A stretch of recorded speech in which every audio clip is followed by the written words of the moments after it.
আসসালামু আলাইকুম সম্মানিত ভিউয়ার্স, আশা করি সবাই ভালো আছেন। আমার ভিডিওটি পছন্দ হলে অবশ্যই শেয়ার করে দেবেন। আজকে আলোচনা করব ভালো মানুষ চেনার উপায়। একজন ভালো মানুষ সত্য এবং মিথ্যার মধ্যে থেকে সত্যের পক্ষে অবস্থান নেয়। একজন ভালো মানুষ কখনো অন্যায়ের বিরুদ্ধে কুৎসার ওঠেন না। একজন ভালো মানুষ কখনো কুটনামি এবং পরনিন্দা করেন না।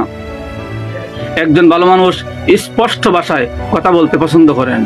একজন ভালো মানুষ সাধারণত মিষ্টি মিষ্টি কথা বলে অন্যের মন ভোলান না।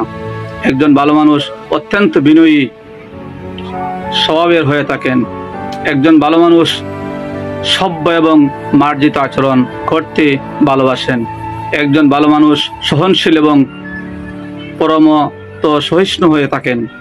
একজন ভালো মানুষ কখনো অহংকার করেন না এবং অন্যকে হেয় প্রতিপন্ন করে কথা বলেন না।